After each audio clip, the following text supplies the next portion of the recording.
Bom dia, moçada! Aqui quem vos fala é o professor Eugênio Bastos, canal Geogênio, a serviço dos alunos que gostam de estudar e passar em concursos.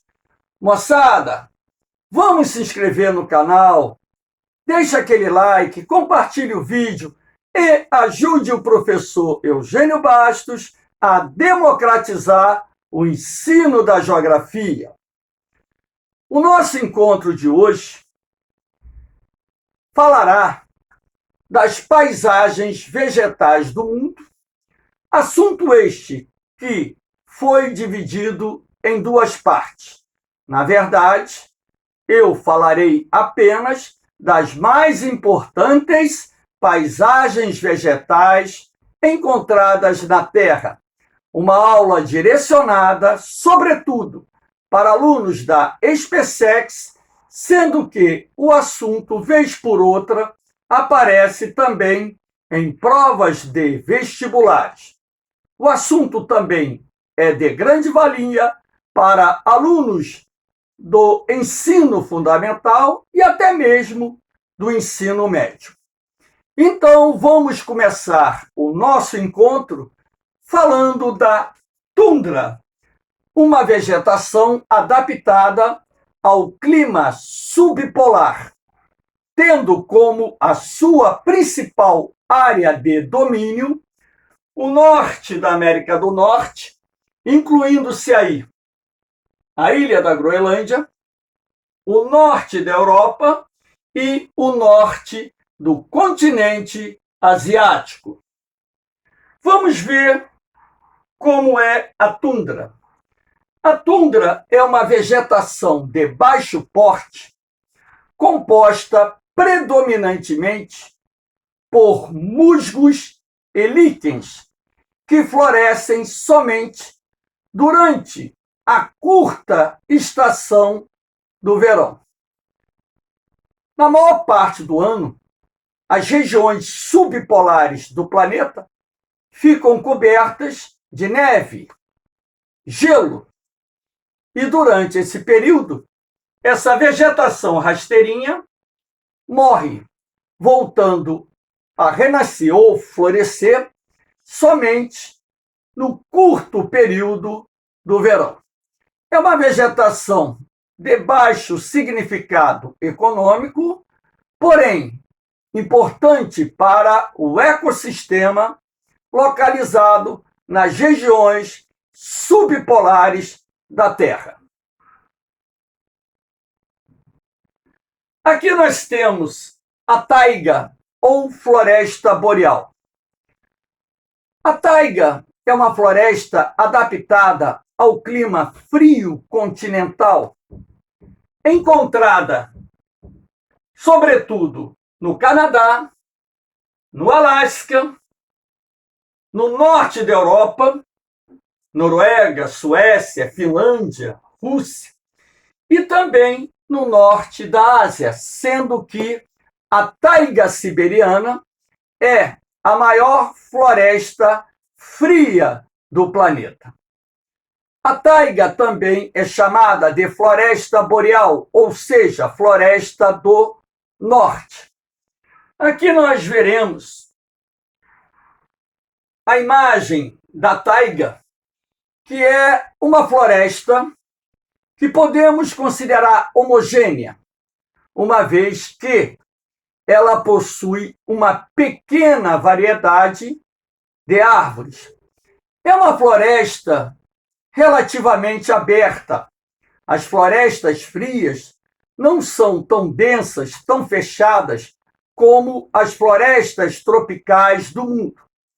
Por ser uma floresta homogênea e relativamente aberta, isso favorece a sua exploração econômica. Na taiga encontramos plantas aciculifoliadas, aquelas que possuem folhas em formato de agulha. Destaquei aqui as principais espécies: pinheiros, cipestre, abeto. O pinheiro pertence, por exemplo, à família das coníferas, árvores que são ricas em celulose, razão pela qual a indústria madeireira é muito desenvolvida nesses países de ocorrência da taiga. O Canadá, Finlândia, Suécia, Rússia figuram entre os maiores produtores mundiais de madeira mole do mundo e também se destacam como grandes produtores mundiais de papel. Essa madeira também atende à demanda da construção civil e ainda a lenha é utilizada como fonte de energia e serve como matéria-prima para a indústria moveleira. A atividade extrativa nos países cobertos pela faia é muito importante, geradora de empregos, renda e com uma grande contribuição para o desenvolvimento econômico local. Por exemplo, a indústria madeireira no Canadá foi um dos fatores responsáveis pelo desenvolvimento econômico daquele país. Aqui nós temos a floresta californiana, que é um tipo de floresta temperada. Eu destaquei a sequoia, que é a árvore símbolo dessa floresta. A sequoia é uma árvore que chega a viver 2, 3 mil anos, até mais. E as sequoias mais antigas podem atingir mais de 100 metros de altura. As florestas temperadas são encontradas em áreas dominadas pelo clima temperado, tendo como principais áreas de ocorrência os países localizados no hemisfério norte, uma vez que a maior parte das terras emersas do planeta, situadas na zona temperada, estão presentes no hemisfério norte. Pode-se observar nos Estados Unidos, Europa, Ásia e aqui no hemisfério sul nós temos a floresta temperada em áreas do Chile, Argentina, Austrália, Nova Zelândia. As florestas temperadas têm como principais espécies o carvalho, pinheiro, cedro, nogueira, cerejeira, álamo, salgueiro, entre outras. As florestas temperadas normalmente são constituídas por árvores caducifólias ou decíduas, aquelas que perdem suas folhas durante uma determinada estação do ano. Quando chega o outono, essas árvores começam a ficar com as folhas amareladas, avermelhadas, e essas folhas caem. Durante toda a estação fria, essas árvores permanecerão desfolhadas, voltando a florescer somente a partir da primavera. As florestas temperadas possuem mais espécies do que a taiga, a floresta boreal, e é uma floresta também fechada. Essas árvores fornecem matéria-prima para a indústria moveleira, para a indústria da construção civil. Nas florestas temperadas, como nós encontramos também coníferas, árvores ricas em celulose, elas fornecem matéria-prima para a indústria de papel e ainda a lenha como fonte de energia. Boa parte das florestas temperadas da Europa e da América do Norte já foram destruídas, uma vez que são áreas onde as áreas de cobertura da floresta temperada foram intensamente utilizadas pelo homem, sobretudo para as atividades agrárias. Aqui nós temos a vegetação mediterrânea. A vegetação mediterrânea está associada ao clima subtropical mediterrâneo, que tem como principal área de ocorrência o sul da Europa e o norte e noroeste do continente africano. Porém, essa vegetação está presente também no sul da África do Sul, na parte central do Chile, na região da Califórnia, nos Estados Unidos, e ainda no sudoeste e áreas ao sul da Austrália. A vegetação mediterrânea é uma vegetação do tipo estepe, uma estepe arbustiva, que grosseiramente se assemelha muito com a caatinga encontrada no Brasil. Olha o que eu disse, grosseiramente se assemelha muito com a caatinga encontrada no Brasil, até mesmo porque nas áreas dominadas pelo clima mediterrâneo, o verão é muito quente e seco. O inverno é chuvoso, mas o verão é quente e seco. Então, o que nós destacamos nessa vegetação é a presença dos maquis e das garrigues, que compõem as principais paisagens vegetais dessa vegetação. Essa foto, inclusive, mostra a imagem da garrigue, numa época que ela ainda está verdejante, provavelmente período do inverno, estação chuvosa. Nós temos como principais espécies o sobreiro, o azinheiro, a oliveira que vem a azeitona. E daquele frutinho a gente produz o azeite de oliva. O pinheiro, o cipestre, o cedro são alguns exemplos de espécies encontradas na vegetação mediterrânea. Porém, em algumas áreas, sobretudo nos vales das montanhas, onde você tem maior teor de umidade, será possível encontrar bosques de pinheiros, ou seja, mini florestas encravadas nos vales das montanhas, que é uma outra característica típica dessa área coberta pela vegetação mediterrânea. Aqui nós temos a savana. A savana é uma vegetação adaptada ao clima tropical subúmido, aquele que alterna duas estações bem definidas. Uma chuvosa, normalmente no verão, e a outra seca no inverno.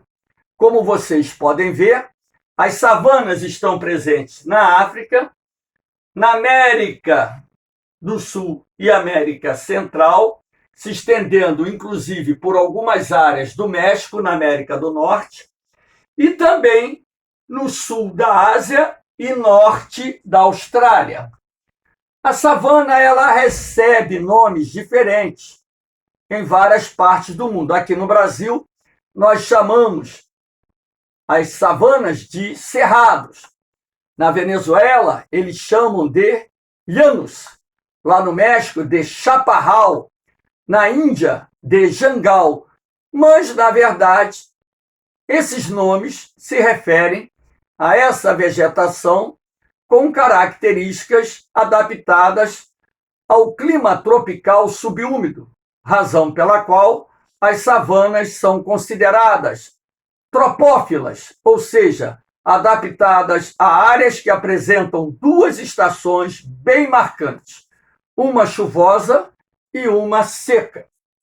Vamos ver aqui a imagem da savana africana, porque quando se fala em savana, falamos do continente africano, que é a principal área de ocorrência dessa vegetação no mundo. Aqui nós temos a imagem de acácias, que são essas árvores.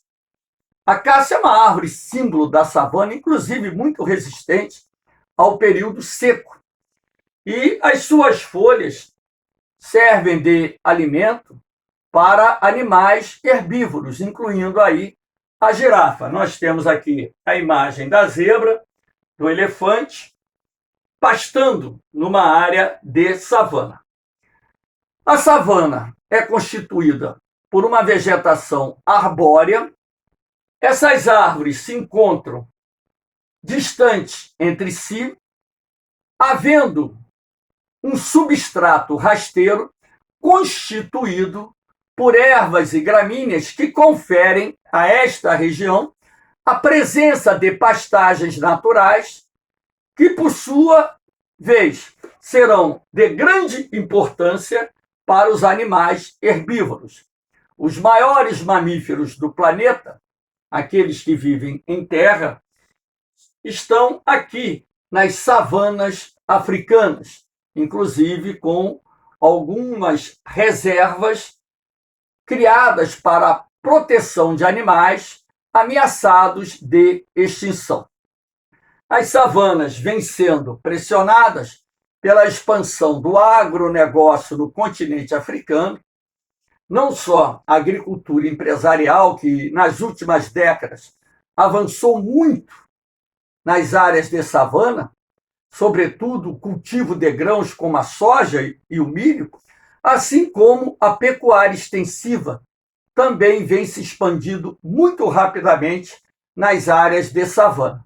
A pressão exercida pela expansão das atividades agrárias tem sido responsável pela destruição das savanas, não única e exclusivamente no continente africano.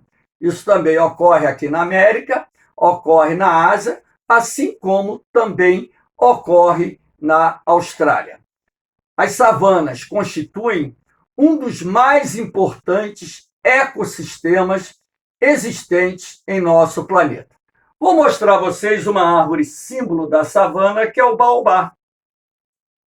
O baobá parece uma árvore do outro mundo, né? Tem um tronco bem largo, muito largo mesmo, e os galhos e ramagem de folhas são pequenos, relativamente pequenos.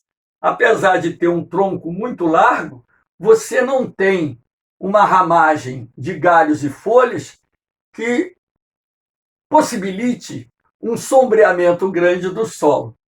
É uma árvore, portanto, símbolo das savanas africanas. Essa árvore também pode viver mais de 2, 3 mil anos de idade. Moçada, espero que tenham gostado do nosso encontro. Teremos mais um encontro sobre paisagens vegetais. Deixe aquele like, se inscrevam no canal, compartilhem o vídeo e ajudem o professor Eugênio Bastos a democratizar o ensino da geografia. Um beijão no coração de vocês, um forte abraço, fiquem com Deus, eu vou, mas eu volto. Fui!